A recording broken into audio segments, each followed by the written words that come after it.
एक बार की बात है जब गौतम बुद्ध मगध राज के एक गांव में ठहरे हुए थे। गांव से थोड़ा बाहर एक मोची अपने परिवार के साथ रहता था। उस मोची के घर के पास एक तालाब था। एक दिन रोज की तरह सुबह मोची तालाब किनारे पानी लेने गया।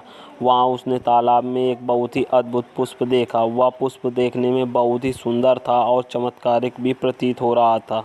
मोची ने तुरंत ही अपनी पत्नी को बुलाया और वह पुष्प उसे दिखाया। मोची की पत्नी आध्यात्मिक और धर्म में आस्था रखने वाली थी। वह पुष्प को देखते ही समझ गई कि कल जरूर यहाँ से गौतम बुद्ध जी गुजरे होंगे। उन्हीं के प्रताप से यह पुष्प खिला है। पुष्प को चमत्कारिक मानकर मोची ने एक योजना बनाई। उसने अपनी योजना के बारे में पत्नी को बताया कि वह इस पुष्प को राजा को देगा और उससे खूब सारी स्वर्ण मुद्राएं लेगा। उसकी पत्नी ने भी सोचा कि यह पुष्प उसके किसी काम का नहीं है, इसे राजा को ही दे दो, कम से कम कुछ तो कमाई होगी। पत्नी की सहमति के बाद मोची राजमहल की ओर निकल गया। राजमहल के रास्ते में उसे एक व्यापारी मिलता है।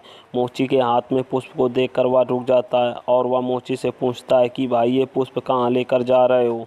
मोची कहता है, मैं यह पुष्प लेकर राजा के पास जा रहा हूँ। इसे राजा को भेंट करके मैं राजा से मुँह मांगा इनाम लूँगा। व्यापारी ने मोची को प्रस्ताव दिया कि तुम ये पुष्प मुझे दे दो, बदले में मैं तुम्हें 100 स्वर्ण मुद्राएं दूंगा। मोची सोच में पड़ गया। उसने सोचा कि जब व्यापारी इस पुष्प के लिए 100 स्वर्ण मुद्राएं दे रहा है तो राजा तो और ज़्यादा देगा। यही सोचते हुए उसने व्यापारी को पुष्प देने से मना कर दिया। थोड़ा आगे चला ही था कि उसे रास्ते में राजा आते हुए नजर आए, जो गौतम बुद्ध के दर्शन के लिए जा रहे थे। राजा भी मोची के हाथ में वो दिव्य पुष्प देखकर अचंभित हो गए।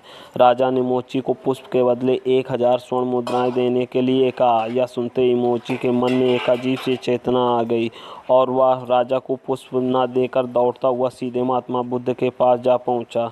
महात्मा बुद्ध जी मोची को देखकर हैरत में पड़ गए। उन्होंने मोची से पूछा तो मोची ने उन्हें सारी बात बताई। इसके बाद मोची ने वह पुष्प महात्मा गौतम बुद्ध के चरणों में अर्पित किया और उनसे कहा, पहले तो मेरे मन में पुष्प को लेकर लालच आ गया, लेकिन अब मैं समझ गया कि जिसकी छाया पड़ने से ही पुष्प इतना दिव्य हो गया, अगर उसकी शरण में मैं चला जाऊं तो मेरा जीवन भी धन्य हो जाएगा।